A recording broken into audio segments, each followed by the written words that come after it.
Welcome, everybody. And boom, here we go. Okay, so over the summer, we went through most of the chapters of Solid Foundations, 8 Torah Principles to Provide Clarity, Strength, and Emotional Well-Being by Rishal Mordechai Rabashkin. This is not published, although I'm definitely encouraging them to publish it because it is so, so good. This, as you can see, my copy is a bit destroyed because I read it so often. Right now I'm on I don't know, I lost track of how many times I've read it. I also underlined and whatever because it's like a breath of fresh air. And now as I'm going through all this house buying stuff, I'm just reading it over and over.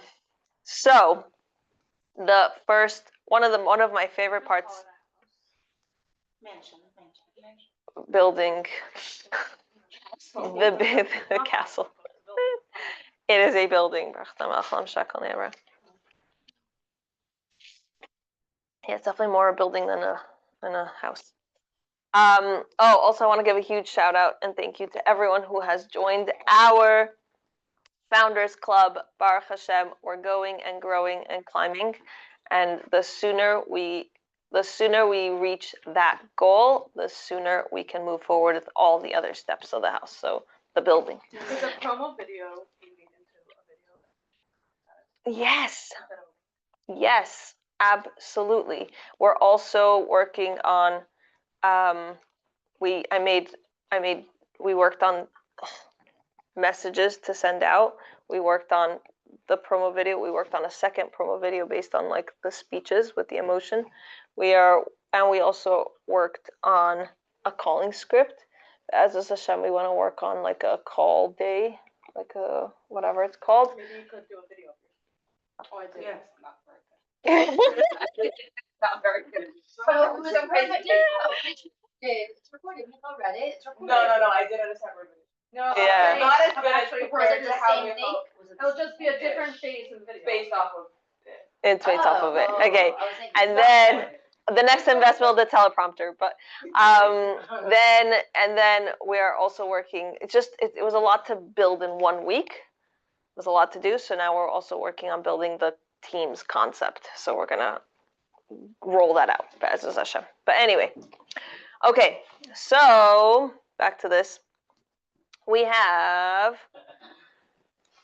step 1 that we discussed was the fact that we have to connect our neshamas primarily. We live in a world that is gashmius and it's in front of us, but when we live, which connects a lot with the Limit Chassidus concept, when we have our Hashem glasses and we really see the world from Hashem's perspective, then there's a lot more clarity, there's a lot more calm, ease of mind. You have a compass in this wild whirlwind of craziness that this world is. That was step number 1, chapter number 1. Chapter number 2, Emuna. Emuna is this concept that Hashem is always with us. Hashem, whether it makes sense, whether it adds up in our intellect or not, Hashem is there creating the world and taking care of us. And not only that, but he is the most loving and well-meaning, well-intended person, well-intended Hashem ever. So therefore, it's really, really, really important for us to keep that at the forefront, because if not, it's oh, Hashem's punishing me, he's out to get me, or we feel sometimes I'm alone in this experience, I'm alone in the world, or sometimes we feel this is bad for me, something is horrible is happening. Emuna reminds us that every single thing that happens is actually a good thing. The example that Rabbi Rabashkin gave is that he, throughout all of his battles to try to reach freedom, every single time there was a step of bad news, bad news, bad news. He kept saying, this isn't bad news, this must be the greatest news. I just don't understand it yet. And when we have a munah, when we have a reminder that the Eibishter is carrying us and holding our hand, and even though something feels really yucky and uncomfortable, and I'll be honest, yesterday I had a miserable day last night, it was just horrible. And I just had to remind myself, this feels so yuck, but it must be for the greater good. I'm getting to the greater good, but today was better. So I'm like, okay, the greater good is coming. That's a very short version of Emuna, but you should definitely read it and catch up if you hadn't read it before. That's Emuna. Emuna is knowing that Hashem is taking care of us. Emuna is knowing that every single thing that happened is for the good, and He loves us, and it's good. Emuna is faith, and it's just knowing I'm here. Hashem's taking it. Whether it matches here and it matches here, Hashem is taking care of us. That.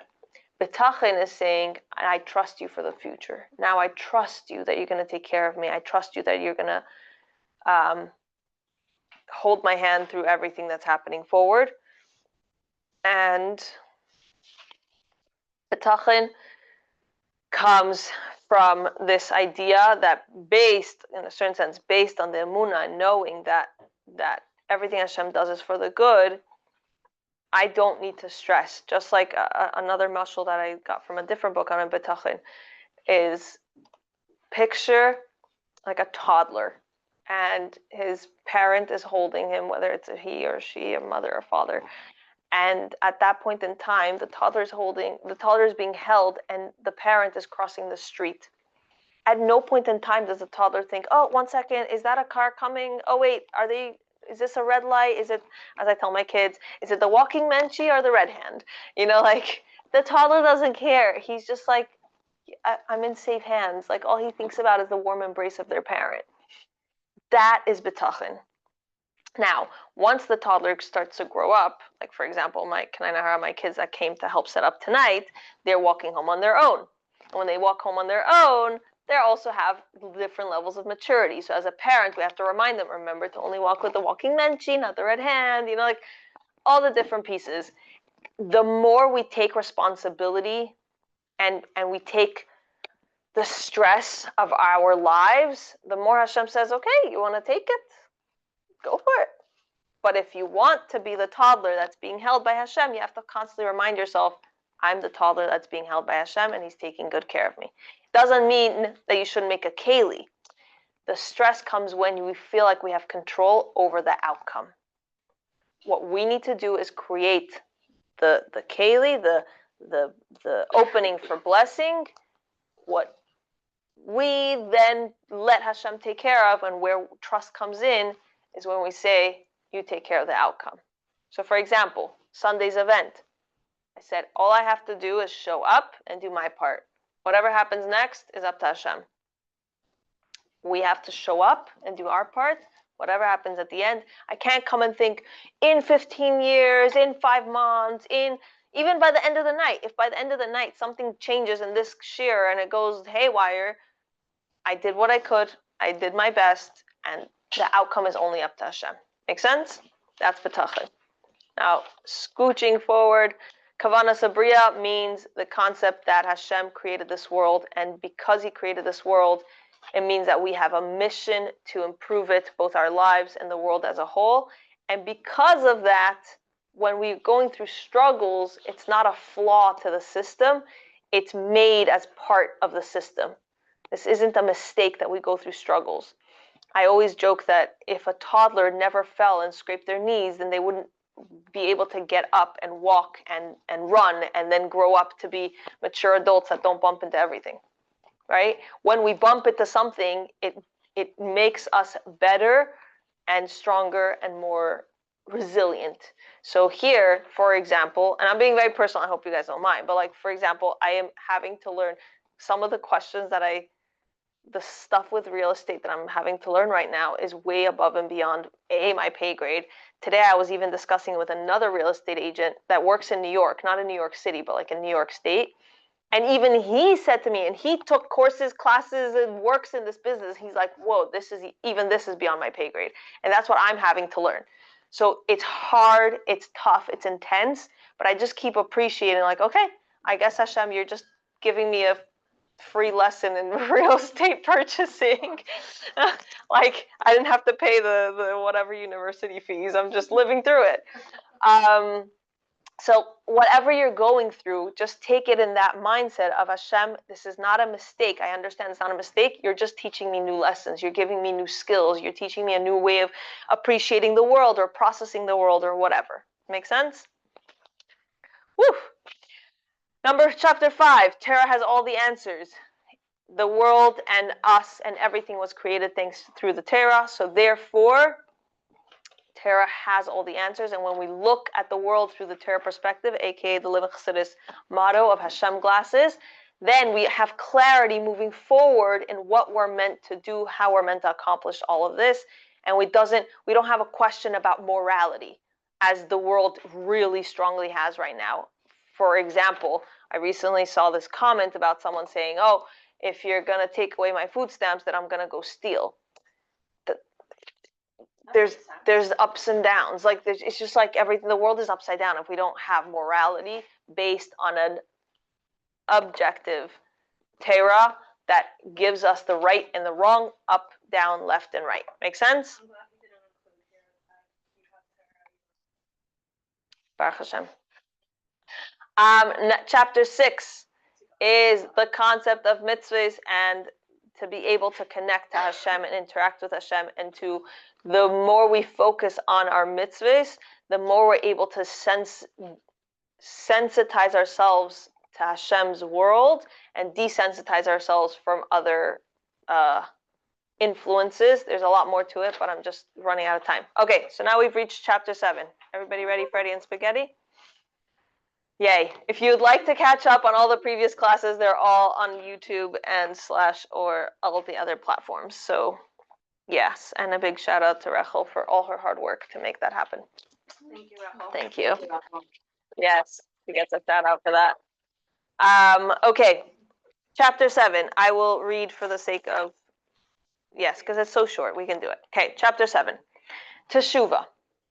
Even when we stumble, our essence remains pure and we can always return. Well, you just went from talking to Tuesday to like 0.5. I'll take a deep breath. Let me drink.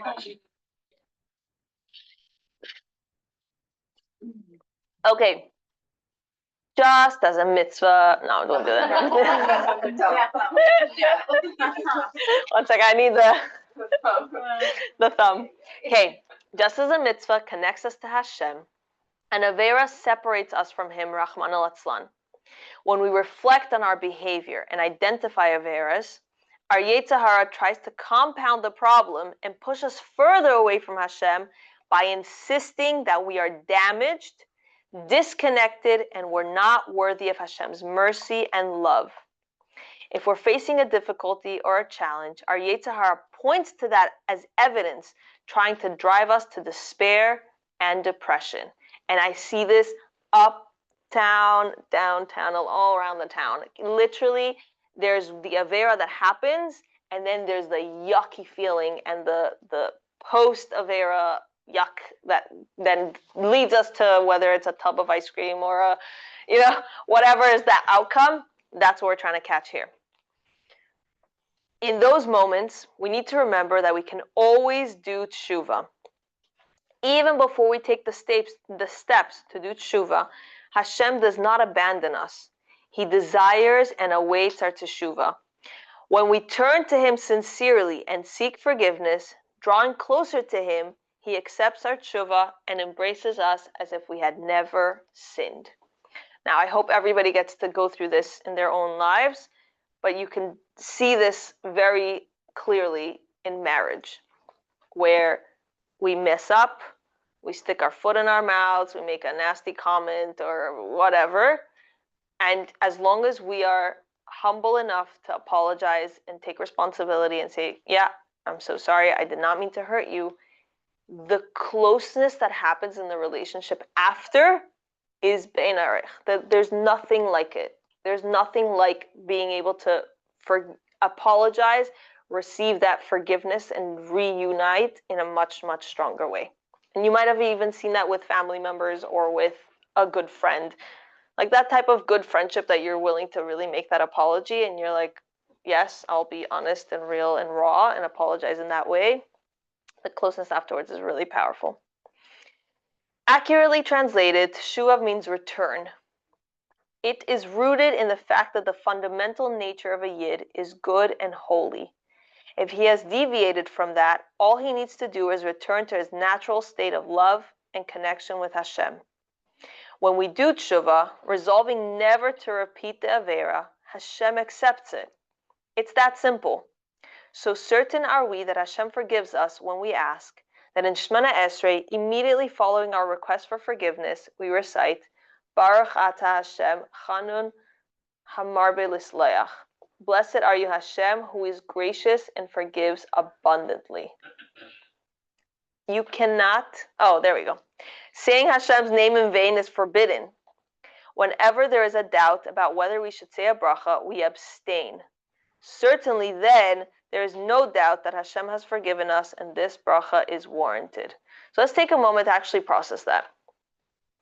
Many of us look at Hashem with our human perspective. So for example, comes a good friend, slaps us in the face, and says, Aish, I'm so sorry, I did not mean to do that.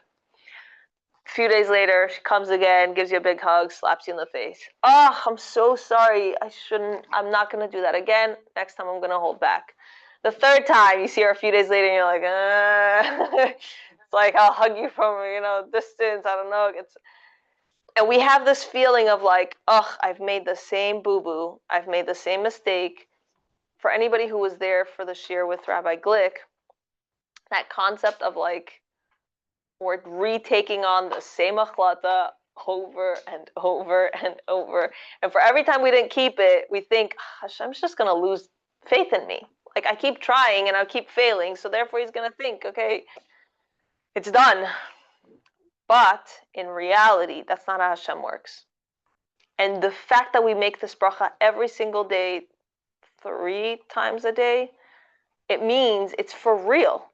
He really, even if chas v'shalom le'aleinu, we slap him in the face time and time again, he's still there waiting for us saying, I'm willing to, let's try it again. You want to try it again? I'm here for you. Does that make sense?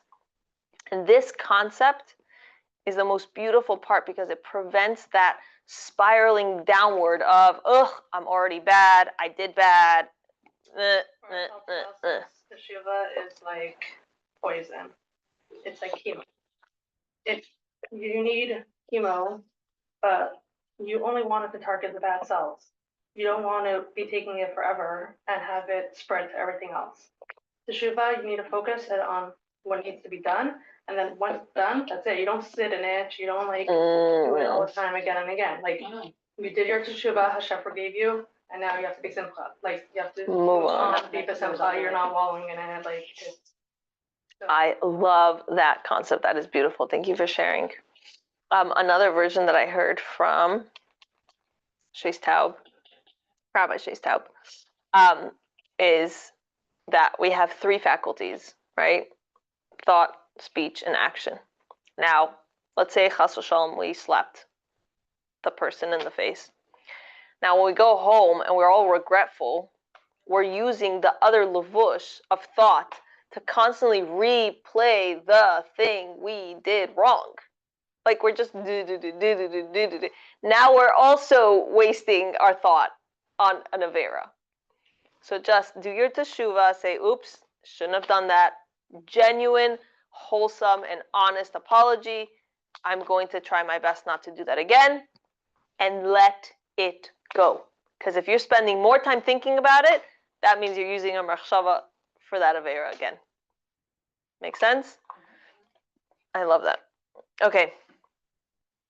Was it ever discussed about taking, what if you have to take a step back in something that might be like an avera, and that for the time being, that's where you're at? We discussed it in the previous class when you asked a similar question. You're all good. The short version on that is that Hashem didn't create us perfect. He doesn't have this expectation of an absolute perfection. He has an expectation of you giving the best you can of your abilities wherever you're up to at this point. So for example, a balas tshuva, which in essence is all of us. But if someone is losing herself I recently heard this story. Somebody, a bacher, realized at one point, he's like, I came to frumkeit because my relationship with Hashem was so real, and so therefore I wanted to connect with Him. But the more frum I become, the more I lose my relationship with Hashem because now it's so boxed. That's a point where you reach out to Mashpia and you say, whoa, how can I make, what do I need for my health right now? My spiritual health. Because losing your relationship with Hashem just because you're too stuck or boxed or whatever by the structure, that requires a specific derech and figuring out that path. So knowing that Hashem doesn't expect perfection, He expects us to try our best and give what we can at that point in time, whatever that means, and having that personal relationship with a mashpia that can help guide you where it fits here and where it fits there. That's the end. That's the short version. Chazal say, there is nothing that stands in the way of teshuvah. No matter what we've done, the power of teshuvah should dispel any feelings of hopelessness or despair. Any feelings that suggest Hashem's kindness and mercy are out of reach. So, another piece I learned about this, which is really beautiful, in Robert Kremnizer's Purple book, rocking book. He speaks about this concept of when we say, "Oh, I'll do this avera because I get to do tshuva," and then Chazal explained that once you do that, Hashem makes it very hard. It's you're cheating the system. That's not how it works. He says, even then, Hashem is still lovingly waiting for you to. Yes, will it be harder to do tshuva? Yes, but He's still lovingly waiting. Like, what's the saying? Bated breath, right? He's just waiting. Like, is she gonna come back? She can do it. She can do it. Like, let's. You're cheating yourself when you're doing yourself a disservice. Correct. But what I'm saying is that even though you're not meant to do that, He's still waiting lovingly for you to come back. And that is very special. Okay, any questions on this chapter? I know tshuva is a huge topic in general, but any questions? Not so far? Okay. Chapter 8, page 25. Simcha is not only critical, it's a mitzvah. Finally, a word on the importance of simcha. Joy is critical to our success in all endeavors. Even with the clarity and strength to prevail, it's our energy and enthusiasm rooted in simcha that propel us forward. Depression and how do you say that? Lethargy spell certain failure, no matter how strong we may be. Now, everyone has felt this. We've all been through this, where sometimes you wake up in the morning and you have this like zest, like you're like, I'm excited for whatever. I know, for example, if I'm excited for an upcoming trip, I like wake up and I'm like, woo, let's go, let's get the party started. And then there's days where you're like, getting out of bed feels like you have like 1,000-pound rocks all over. You're just like, no. The difference between simcha and the opposite can change everything else. It's not that simcha is not even just a thing for itself. It's a thing because it affects every other aspect of your being. The way you speak, the way you sleep, the way you wake up, the way you eat, the way... I don't want to do a raise of hands, but like we all know that when we're going through a rough time, we eat garbage or we don't eat. Sometimes we forget to eat a meal because we're just like, right? But when we're besimcha, that's it. I'm gonna tackle the world. Let's go. So the concept of simcha is not just a thing in of itself. It literally feeds every single other aspect of your life. Okay. Simcha is not just a good idea. It's a mitzvah. The Torah tells us to serve Hashem with joy. But what does that mean? Joy is something that you feel, not something you do. How can you command someone to feel joy? More importantly, how do you go about fulfilling that commandment, particularly if you are facing difficulty in life? We need to recognize that our feelings don't just happen to us. They flow from our perspectives, which means that we're not powerless in the face of a feeling. If we realize that a feeling we have is not appropriate to the situation, or that we're not experiencing a feeling that we know we should be, we can always do something about it. First, we can examine our perspectives. When we fully understand and appreciate the fundamentals we've discussed here, the sublime nature of our neshama, the presence and love of Hashem that we experience through Emuna and Bitachon, the privilege of fulfilling the purpose of creation by serving Hashem, our hearts will fill with joy and enthusiasm. Studying the Torah sources on these topics and discussing them with a Rav or a good friend will help us internalize these ideas to the point that our emotions react appropriately. P.S. A good time, if you're ever feeling lost, confused, there's like this haze in the world, take a moment and reach out, preferably to a good friend or a mashpia or someone that is like a living Chassidus mindset type of person, and say, this is how I'm feeling and this is how I'm perceiving the situation. What would be the Hashem glasses perspective on this? Sometimes this process of changing our perspective is too hard to do on our own. Many times we need an outside opinion, I guess, to look in and say, shine some light on some things that when we understand it, like for example, many of us don't realize, but many of us might have not such a positive perspective on what happens when we make a mistake, or so therefore we beat ourselves up and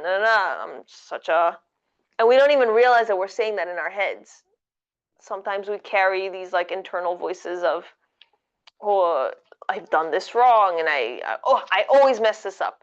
Sometimes it's even funny to hear, even for myself, I hear myself saying, I'm like, whoa, that is not the Hashem perspective on this.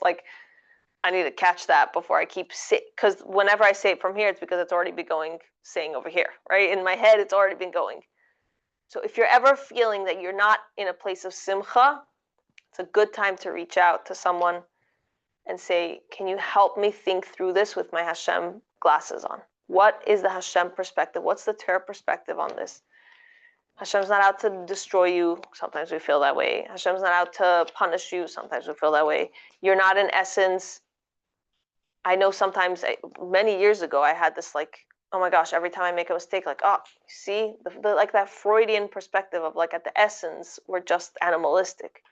And then I had to learn a lot of my marm and discuss it with my husband and my mashpia and whatever, and just remind myself, one second, the Rebbe's answer to Freud on that was, he didn't keep digging.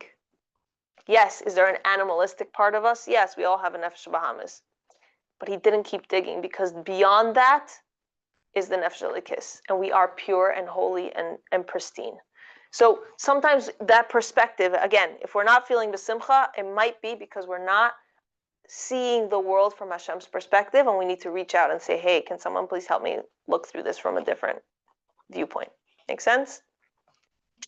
Okay. It's also possible, and actually pretty common, that our apathy is not because we don't understand or appreciate the gift of life and the opportunity to serve Hashem. That is to say, it's not a problem in our minds or perspectives. The problem is that our hearts have become desensitized. Engaging with the world for its own sake, when the interaction is not part of a mitzvah or avodas Hashem, diminishes our spiritual sensitivity, and overindulgence in physical enjoyment intensifies that effect.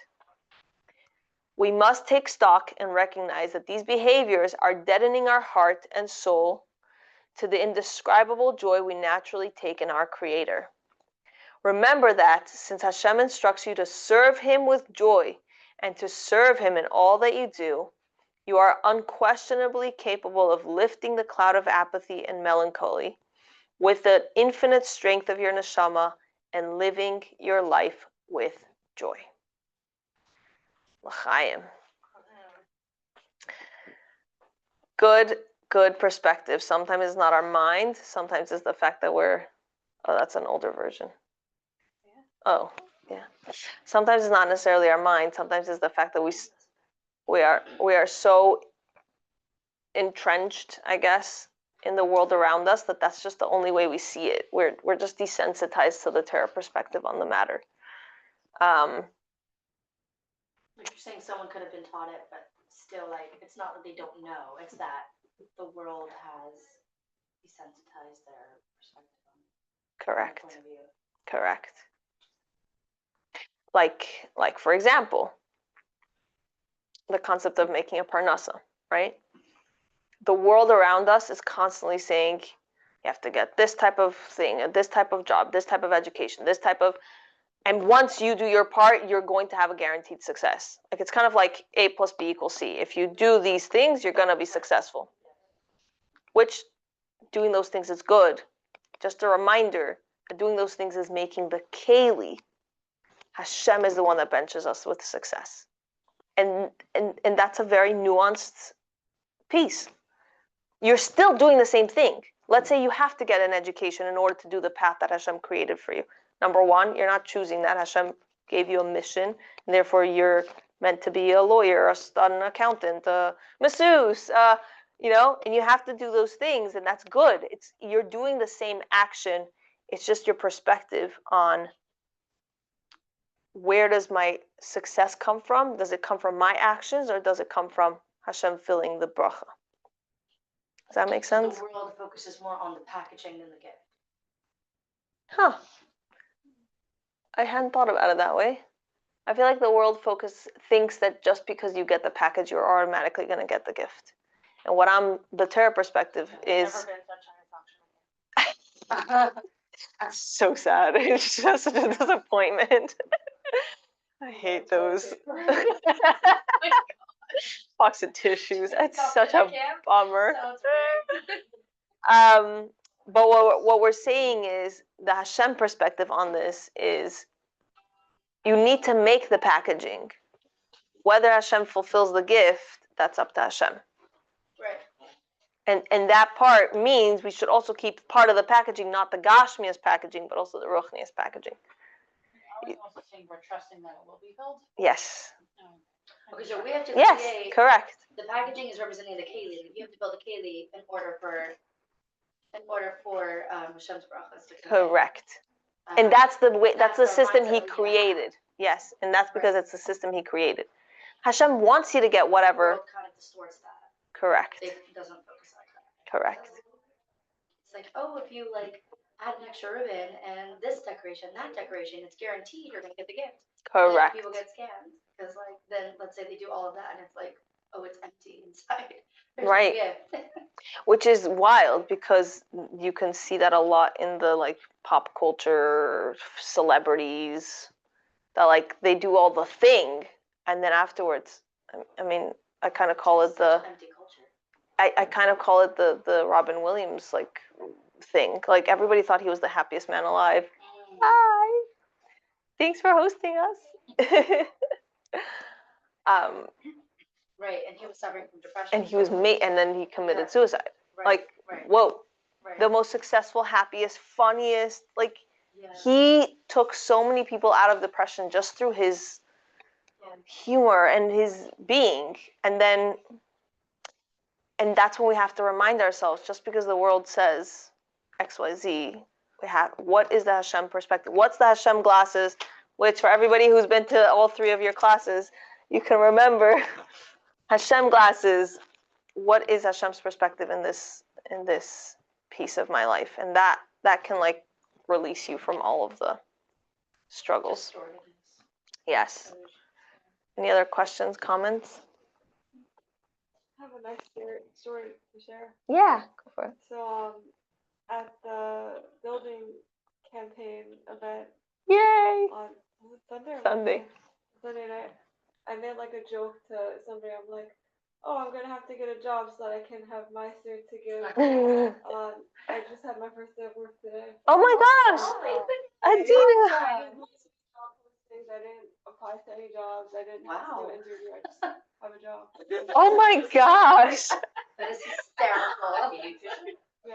What? Adina, wow, that's Actually, amazing. what do you do now? What is your job? My job is being a dietitian for pregnant and postpartum people. That's incredible. incredible. Beautiful. Wow. That's great. Oh See, my you're joking gosh. out. Exactly. You're Power both- of words. Perfect. Power of words. And also, look at that. The bracha of tzedakah pays quickly. Wow. That is so beautiful. Thank you for sharing. Whoa. Okay, may Hashem give you a lot of hatzlacha. Amen. Thanks for sharing. Any other? Yeah. I'm thinking, I think you can know the Hashem perspective of a situation and still and also know the Zahara perspective and still know the Hashem perspective. Yeah. Meaning you can still struggle. Let me see if I understand correctly. Like you intellectually know the Hashem perspective, and you quote unquote emotionally or intellectually know the Yetzirah perspective, and you could still struggle. Just because you know it doesn't mean that it's going to necessarily like magically solve the thing, right? Am I, honey? I hear you. I hear you. That was me last night. Like full on tears, sitting on my couch, being like, I know that Hashem perspective, but this still is really hard. You know, like I hear you, and that's part of the Avaida. That the more we work through it, and especially the more we strengthen it, even when its times are good. Not just like assume like, okay, when I get to that struggle, you know, jump over it. But like when times are good, reminding ourselves like, okay, this is Hashem, seeing Hashem's hashgacha pratis, and like feeding that then can give us also the strength for like when it's harder. But yes, you want to share something? I'd love to hear. Can I add? Oh, yeah. Hashem, the aspect of like, no, even if we know the Hashem perspective of things, like Emuna, Bitachon, all these concepts that like sometimes it's still hard, and like, how can we bring those thoughts even when it's hard? That's what we're discussing. And I said, I hear you. Yeah. If the like, I think part of the help in that is that the Hashem perspective shouldn't feel like a hammer on your head, pushing you to like have to accept it this second. But it's still not the Hashem perspective. And if it's such a burden to accept it that way or to accept it at this moment, then it's like the Hashem perspective might be, it's okay that it's hard. And you'll get there, but it doesn't have to be right now. Oof, I like that. As we were saying earlier, Hashem doesn't expect perfection. He just wants us to be trying and doing the process. So I think that definitely, it's a process. It's not like we can just magically snap our fingers and like, oh, I'm happy. You know, like it's a process. Can I add something? Jump on to what you were just saying. So I don't know if this is gonna work for everybody, but for myself, I was going through a difficult time, and I was realizing like I was getting really down. It's in a very low moment, as you were talking about, and I realized that, you know, me being low, is it helping me like in my avodas Hashem? Is it helping me in the struggle? Is it helping me in this challenge that Hashem is giving me at the moment? And I decided that even though I was going through a really low moment, that like it's a choice to choose to be happy, even if like you don't want to be happy, but like the alternative isn't helping either. So I was like, okay, so like I really made like a conscious decision to like really focus and have a good positive perspective, even if it like, let's say like, okay, like lahavdil, like the world is falling apart around you, but like, okay, you know what? I was able to get out of bed. I was able to walk out the door. I was able to see the sun, like little things, and just making that choice, and then like it builds momentum and helps you get through the low parts. It's a choice. It's not, so yeah, it's not easy, and sometimes you're gonna mess up and make a mistake, and you're gonna get negative and down and or get depressed on whatever's going on in your life. But just to make that choice of like, wait a minute, I told myself I would be happy. Okay, wait a second, let's reframe how we look at this so we can look at it more positive perspective. So that helps someone out. That's beautiful. Still thinking about what you mentioned before. I guess like it was funny. You mentioned how it is a thing to think that it will always get better, like that we will see the good. It happens to be, I think, a few days ago, I was thinking like, are we really supposed to think that? Like, some people didn't get a good ending. I don't know, we see in history, like, not everyone, Right. like, our history is not that great, and there are people who, were killed or things like that. But I guess, like, I'm asking and also hearing at the same time, like, we are supposed to always have that optimism of like, no, like, it really can get better. According to the concept of Bitachon, yes. Not that it can. Exactly. Now, then this is the balance according to, again, from here, from Shar Bitachon, from Robert Kremnizer's Purple Book. I'm not making it up. I'm like, the balance between Emuna and Bitachon is the moment we get a slap, Chas v'shalom le'aleinu, we say, okay, that didn't feel great, but Hashem, you must have something great in store for me because I know you're not an evil, you're not out to get me, you're not out to hurt me. You have good intentions for me, so this must be good. For example, if you go on, like, I think it's called Living L'Chaim, their YouTube channel, like, the amount of stories that the hostages are saying of how they found Hashem in the deepest, the worst, in the making kiddush, like, these people are not even from, most of them. Like, it's wild. So yes, sometimes the worst of the worst, and we were davening for them as if and they were being tortured. But I think it was Omer Shem Tov, which is wild. There's like a clip of him faranging essentially in a sukkah. I don't think he was even wearing a yarmulke. And he's just like talking. He's like, the one thing I miss the most is how real my conversations were with Hashem down there. He's like, he said, I miss it. Like, mind blowing. So whatever happened, whatever just happened must be good. Even if it doesn't feel good and even if this was really rough, there must be some good because Hashem wouldn't do anything to hurt me. That's Emunah. Now moving forward, Hashem, I am that toddler in your arms and I trust you. You're going to take care of me and not slap me again. And if it's meant to be a slap, that's not what I'm thinking about right now. You're going to take care of me. You're going to make it work out for the good. And the more, and this is what Shar Bitachon says very clearly, the more you invest in him and trusting that Hashem will take care of it for the good, and that's not simple, that's not easy. We're constantly having these negative thoughts of like, oh, what if? The more we work through that in of itself is an avodah that makes the keli for the bracha to be good in a palatable, sweet good. Does that make sense? Yeah, no, I guess I was thinking, like, I do believe that, but I guess it's like, but are we allowed to? Like, I don't know, like, yeah, no, I guess it's just crazy because we do still live in Gullus, so I guess it's things that are like piping up. It's like, Right. But really? And knowing that Are that's you it. really being realistic? Like, Realistic. Whenever I hear realistic, I mean, within reason, but like when I feel like it's like a realistic thing, it's like sometimes that's usually a red flag for me. I'm like, okay, is this a Yetzer Hara realistic or this is a different realistic, Yeah. It's hard for me, the concept that what you said, you have to know it's gonna be good. Knowing it's gonna be good is what makes it good. So it's like a catch-22, because you have to trust that Hashem's gonna make it good in order for it to be good. And if you don't trust that it's gonna be good, then it won't be good. Then what are you And trusting? then it's like, I don't know, I'm struggling with that idea. I think the biggest Yetzer Hara for a lot of people is when they start trying this is that the concept of trach good v'tzai good, and it's like, oh, if I thought bad, so I was the one that brought bad onto myself. That's a tough one. For me, it's not so much that way. It's more the other way. That, like, the Rebbe says in that Tzicha of Shach Zanka that it's our avodah of believing that causes it to be good. So then, if your avodah is not perfect, then you don't. That makes a keli. It doesn't cause it to be good. No. Meaning just. No, it's the avodah itself that makes it into a good. That makes a keli for Hashem to make it good.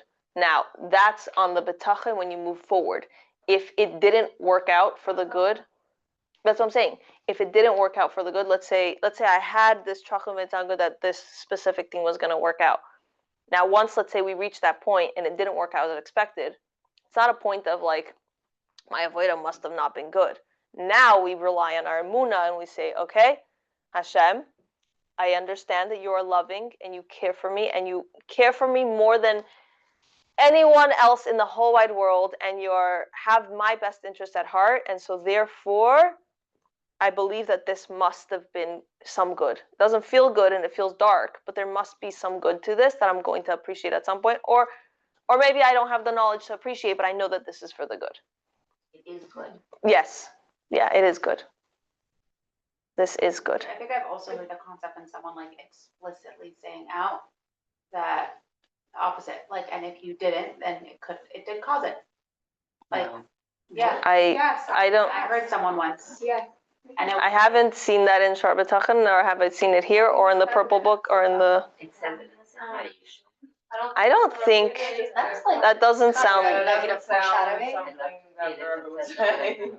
Yes, I second that comment. Sometimes it's worse. But sometimes. I was gonna say sometimes we get shocked, but Really have strong. Right, like meaning there was, yeah, then there was a lack in Then it wouldn't there was a lack in it. Yeah, actually, that lesson is. maybe the lesson like that, maybe it wasn't as like you did something wrong. oh, I was gonna say maybe like. Maybe that person said it that way, but And then it goes back to chapter 7, which we just learned, which is a concept of teshuva. It's still good, which is chapter 2, I think, of Emuna, but chapter 7 is the concept of teshuva. Okay, so I didn't make the keli to the fullest extent to receive this particular bracha, but it doesn't mean that I'm going to go down the depressing, so therefore I'm not good. You see, I didn't have enough of Emuna and Bitachon, blah, blah, blah, Like, that also doesn't lead to any. That leads to the pint of ice cream and the YouTube watching till 3 a.m. Yes. I've only said it twice, okay? I only said it twice. Yeah, but that concept. It's a constant balance between what happened in the past, relying on our emunah, saying, Hashem, you must, because you love me, and I know you love me, and you create, and you always do everything that's best for me. Sometimes it feels really sucky, but I must be something good in this. That's how we process what happened. We're not expecting Hashem to slap us in the face again. Now, Bitachon, moving forward, I trust in you, and I'm going to make the keli for all the brachas through trusting in you. And that gives us brachas. Pleasure. And Hashem should bench us to have only revealed good and sweetness. We just did Tishrei, so we put in all the investments, and now we get to cash out all the brachas that we're earning for the year, and being besimcha, catching those Yitzhahara thoughts, asking for help, reaching out. Sometimes I can say this, if you don't mind me saying it, but last night when I was really struggling, I felt like I was all alone. And that's when I realized I have this thing. I'm like, whenever I feel all alone, I need to reach out. And I actually called Adel. So thank you, Adel, for catching me in that moment. I don't think I've ever cried with you on the phone before, but I was just like, woo! And once that happened, it broke the darkness. I'm like, okay, there's a step forward. There's something to do. I'm very much about what's my one next step.